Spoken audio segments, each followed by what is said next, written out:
Subscribe ಆಗಿ ನಮ್ಮ ಚಾನಲ್ಗೆ. ಹೊಸ ವಿಡಿಯೋಸ್ಗಾಗಿ ಬೆಲ್ ಐಕಾನ್ ಅನ್ನು ಕ್ಲಿಕ್ ಮಾಡಿ. ಹಾಯ್ ಫ್ರೆಂಡ್ಸ್, ಎಲ್ಲರಿಗೂ ನಮಸ್ಕಾರ. ಲಕ್ಷ್ಮಿ ಪಾಕಶಾಲೆ ಕಾರ್ಯಕ್ರಮಕ್ಕೆ ಸ್ವಾಗತ. ಇವತ್ತಿನ ದಿನ ನಾನು ಹಾಗಲಕಾಯಿಯಿಂದ ಒಂದು ಹೊಸ ಥರ ಪಲ್ಯ ಮಾಡೋದು ಯಾವ ರೀತಿ ಅಂತ ತೋರಿಸ್ತಾ ಇದ್ದೀನಿ. ಹಾಗಲಕಾಯಿ ಇಷ್ಟ ಇಲ್ಲ ಅನ್ನೋರು ಕೂಡ ನೀವು ಈ ರೀತಿಯಾಗಿ ಪಲ್ಯ ಮಾಡಿದರೆ ಖಂಡಿತ ಇಷ್ಟಪಟ್ಟು ತಿಂತಾರೆ. ತುಂಬ ಅಂದರೆ ತುಂಬ ಸಖತ್ತಾಗಿರುತ್ತೆ ಟೇಸ್ಟ್ ಅಂತೂ. ನಿಜವಾಗ್ಲೂ ಇದು ಹಾಗಲಕಾಯಿ ಅಂತಲೇ ಗೊತ್ತಾಗಲ್ಲ ಫ್ರೆಂಡ್ಸ್, ಅಷ್ಟು ರುಚಿಕರವಾಗಿರುತ್ತೆ. ಖಂಡಿತ ನೀವು ಕೂಡ ಒಂದ್ಸಲ ಈ ರೆಸಿಪಿನ ಟ್ರೈ ಮಾಡಿ ಅಂತ ಹೇಳ್ತಾ ಬನ್ನಿ. ಹಾಗಿದ್ರೆ ಇದನ್ನು ಮಾಡೋದು ಯಾವ ರೀತಿ ಅಂತ ನೋಡೋಣ. ಮೊದಲೇದಾಗಿ ನಾನಿಲ್ಲಿ ಒಂದು 5 ಹಾಗಲಕಾಯಿ ತೊಗೊಂಡಿದ್ದೀನಿ. ಹಾಗಲಕಾಯಿನ ಕ್ಲೀನಾಗಿ ವಾಶ್ ಮಾಡಿಬಿಟ್ಟು ಕಟ್ ಮಾಡ್ಕೊಳ್ತಾ ಇದ್ದೀನಿ. ನೋಡಿ, ಈ ರೀತಿಯಾಗಿ ಕಟ್ ಮಾಡಿಬಿಟ್ಟು ಇಟ್ಕೊಳ್ಳಿ. ಇದ್ರ ಒಳಗಡೆ ಬೀಜ ಆಗಿರ್ಬೋದು ಅಥವಾ ಹೊರಗಡೆ ಸಿಪ್ಪೆ ಆಗಿರ್ಬೋದು ಏನೋ ತೆಗೆಯೋ ಅವಶ್ಯಕತೆ ಇಲ್ಲ. ಹಾಗೆ ಇದನ್ನ ಮಾಡ್ಕೊಳ್ಬೇಕು. ಒಂದರಲ್ಲಿ 4 ಭಾಗಗಳಾಗಿ ಕಟ್ ಮಾಡ್ಕೊಳ್ಳಿ ಫ್ರೆಂಡ್ಸ್.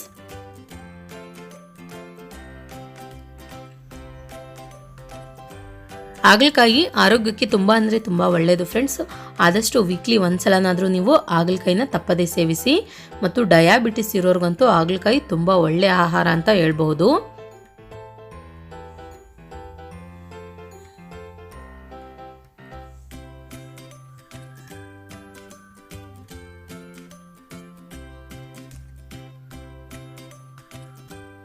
ಓಕೆ, ನೋಡಿ ಇವಾಗ ನಾನಿಲ್ಲಿ ಈ ರೀತಿಯಾಗಿ ಕಟ್ ಮಾಡಿಬಿಟ್ಟು ಇಟ್ಕೊಂಡಿದ್ದೀನಿ. ನಂತರ ಒಂದು ಪಾತ್ರೆ ತಗೊಳ್ಳಿ. ಇದಕ್ಕೆ ಇವಾಗ ಕಟ್ ಮಾಡಿದಂತಹ ಹಾಗಲಕಾಯಿ ಹಾಕೊಳ್ಳೋಣ. ಈ ಹಾಗಲಕಾಯಿಗೆ ಫ್ರೆಂಡ್ಸ್ ಇವಾಗ ಒಂದು ಚಿಟಿಕೆಯಷ್ಟು ಅರಿಶಿಣ ಪುಡಿ ಮತ್ತು ಒಂದು ಸ್ವಲ್ಪ ಉಪ್ಪು ಸೇರಿಸ್ಕೊಳ್ಳೋಣ. ಉಪ್ಪು ಅರಿಶಿಣ ಹಾಕಿದ ನಂತರ ನೋಡಿ ಇದನ್ನ ಇವಾಗ ಒಂದ್ಸಲ ಚೆನ್ನಾಗಿ ಮಿಕ್ಸ್ ಮಾಡ್ಕೊಳ್ಬೇಕು.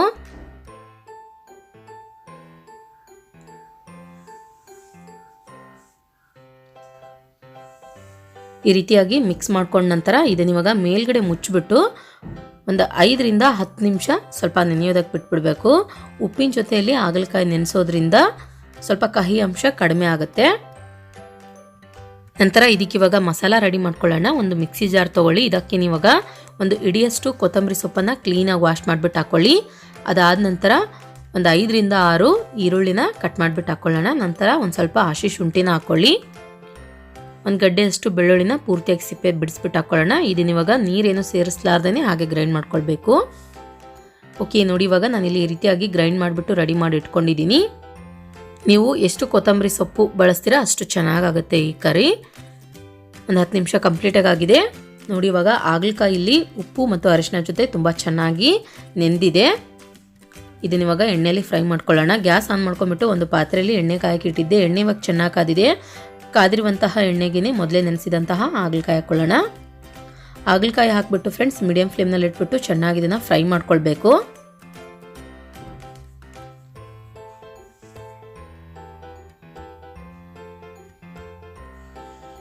ಸ್ವಲ್ಪ ಟೈಮ್ ಹಿಡಿಯುತ್ತೆ ಹಾಗಲಕಾಯಿ ನೀಟಾಗಿ ಫ್ರೈ ಆಗೋದಕ್ಕೆ. ಸೊ ಮೀಡಿಯಂ ಫ್ಲೇಮ್ನಲ್ಲಿ ಇಟ್ಬಿಟ್ಟು ನಿಧಾನಕ್ಕೆ ಫ್ರೈ ಮಾಡ್ಕೊಳ್ಳಿ. ಈ ರೀತಿಯಾಗಿ ನಾವು ಎಣ್ಣೆಯಲ್ಲಿ ಮೊದಲೇ ಫ್ರೈ ಮಾಡೋದ್ರಿಂದ ಹಾಗಲಕಾಯಿ ಅಲ್ಲಿರೋ ಕಹಿ ಅಂಶ ಪೂರ್ತಿಯಾಗಿ ಕಡಿಮೆ ಆಗುತ್ತೆ.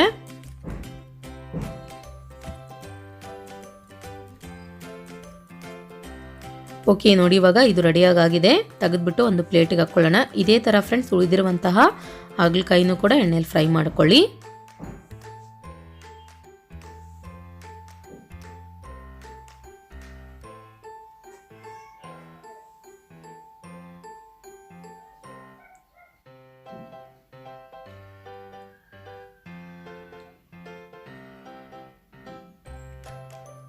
ಓಕೆ, ನೋಡಿ ಇವಾಗ ಇದನ್ನು ಅಷ್ಟೇ ರೆಡಿಯಾಗಿದೆ. ನಂತರ ತೆಗೆದ್ಬಿಟ್ಟು ಒಂದು ಪ್ಲೇಟಿಗೆ ಹಾಕ್ಕೊಳ್ಳೋಣ.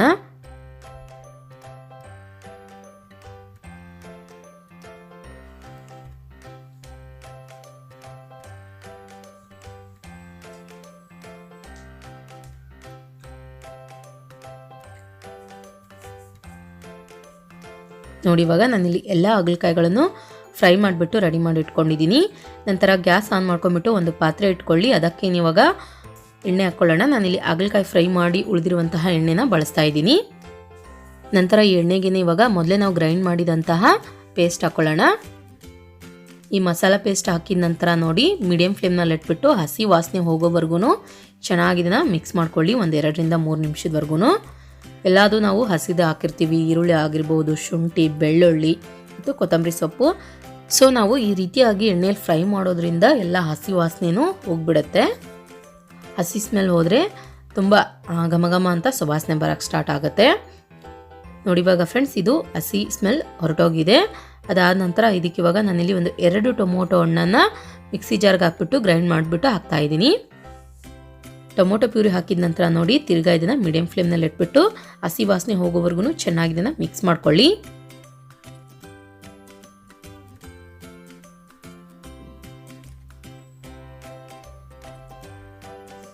ನಂತರ ಇದಕ್ಕೆ ಇವಾಗ ಮಸಾಲ ಆ್ಯಡ್ ಮಾಡ್ಕೊಳ್ಳೋಣ. 1 ಚಿಟಿಕೆಯಷ್ಟು ಅರಿಶಿಣ ಪುಡಿ ಹಾಕ್ಕೊಳ್ಳಿ.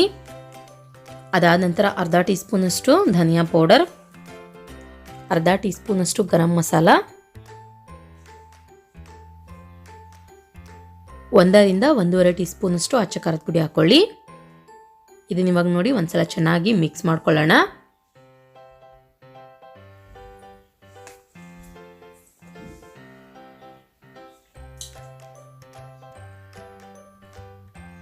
ಇದನ್ನ ಇವಾಗ ಮೇಲ್ಗಡೆ ಮುಚ್ಚಿಬಿಟ್ಟು 1-2 ನಿಮಿಷದವರೆಗೂ ಬೇಯಿಸ್ಕೊಳ್ಬೇಕು.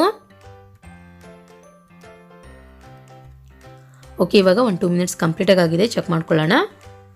ಓಕೆ, ಇವಾಗ ಮಸಾಲ ಇಲ್ಲಿ ಪರ್ಫೆಕ್ಟಾಗಿ ರೆಡಿಯಾಗಿದೆ. ಇದಕ್ಕೆ ಇವಾಗ ಫ್ರೆಂಡ್ಸ್ ಮೊದಲೇ ನಾವು ಫ್ರೈ ಮಾಡಿದಂತಹ ಹಾಗಲಕಾಯಿ ಹಾಕ್ಕೊಳ್ಳೋಣ. ಹಾಗಲಕಾಯಿ ಹಾಕಿದ ನಂತರ ನೋಡಿ ಇದನ್ನ ಇವಾಗ ಒಂದ್ಸಲ ಚೆನ್ನಾಗಿ ಮಿಕ್ಸ್ ಮಾಡ್ಕೊಳ್ಳೋಣ.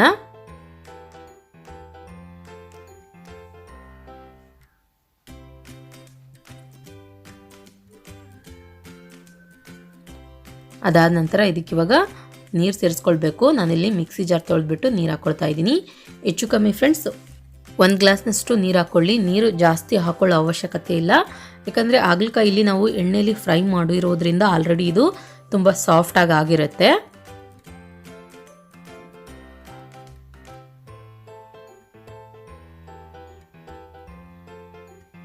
ಕೊನೆಯದಾಗಿ ಇದಕ್ಕೆ ಇವಾಗ ರುಚಿಗೆ ತಕ್ಕಷ್ಟು ಉಪ್ಪು ಹಾಕ್ಕೊಳ್ಳಿ.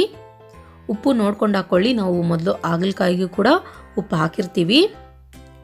ಉಪ್ಪು ಹಾಕಿದ ನಂತರ ನೋಡಿ ಇದನ್ನ ಇವಾಗ ಒಂದ್ಸಲ ನೀಟಾಗಿ ಮಿಕ್ಸ್ ಮಾಡ್ಕೊಂಡ್ಬಿಟ್ಟು ಮೇಲ್ಗಡೆ ಮುಚ್ಚಿ ಒಂದು 5 ರಿಂದ 6 ನಿಮಿಷಗಳ ಕಾಲ ಪೂರ್ತಿ ಕಡಿಮೆ ಉರಿಲಿ ಇಟ್ಬಿಟ್ಟು ಬೇಯಿಸ್ಕೊಳ್ಳೋಣ. ಓಕೆ, ಇವಾಗ ಒಂದು 6 ಮಿನಿಟ್ಸ್ ಕಂಪ್ಲೀಟಾಗಿ ಆಗಿದೆ, ಚೆಕ್ ಮಾಡ್ಕೊಳ್ಳೋಣ. ವಾವ್, ನೋಡಿ ಫ್ರೆಂಡ್ಸ್, ಇವಾಗ ಟೇಸ್ಟಿಯಾದಂತಹ ಹಾಗಲಕಾಯಿ ಪಲ್ಯ ರೆಡಿಯಾಗಿದೆ. ಮಸಾಲ ಹಾಗಲಕಾಯಿ ಪಲ್ಯ. ಇದಕ್ಕೆ ಇವಾಗ 1 ಟೀ ಸ್ಪೂನಷ್ಟು ಬೆಲ್ಲ ಹಾಕ್ಕೊಳ್ಳಿ. ಒಂದು ಸ್ವಲ್ಪ ಕೊತ್ತಂಬರಿ ಸೊಪ್ಪನ್ನು ಕ್ಲೀನಾಗಿ ವಾಶ್ ಮಾಡಿಬಿಟ್ಟು ಕಟ್ ಮಾಡ್ಕೊಂಡ್ಬಿಟ್ಟು ಹಾಕ್ಕೊಳ್ಳೋಣ. ನೋಡಿದ್ರಲ್ಲ ಫ್ರೆಂಡ್ಸ್, ಯಾವ ರೀತಿಯಾಗಿ ನಾವು ಹೊಸ ಥರ ರುಚಿಕರವಾದ ಮಸಾಲ ಹಾಗಲಕಾಯಿ ಪಲ್ಯ ಮಾಡೋದಂತ. ನಾನು ಮಾಡಿರೋ ಈ ರೆಸಿಪಿ ನಿಮಗೆ ಇಷ್ಟ ಆಗಿದ್ರೆ ಪ್ಲೀಸ್ ಲೈಕ್ ಮಾಡಿ, ಶೇರ್ ಮಾಡಿ, ಕಮೆಂಟ್ ಮಾಡಿ. ಇನ್ನಷ್ಟು ಈಸ್ ರೆಸಿಪೀಸ್ಗಾಗಿ ನಮ್ಮ ಲಕ್ಷ್ಮಿ ಪಾಕಶಾಲೆ ಚಾನಲ್ಗೆ ಸಬ್ಸ್ಕ್ರೈಬ್ ಆಗೋದು ಮಾತ್ರ ಮರಿಬಾರ್ದು. ಮತ್ತೆ ಒಂದು ಇಂಟ್ರೆಸ್ಟಿಂಗ್ ರೆಸಿಪಿ ಒಂದಿಗೆ ಬರ್ತೀನಿ ಮುಂದಿನ ಸಂಚಿಕೆಯಲ್ಲಿ. Keep watching. Thank you. Bye.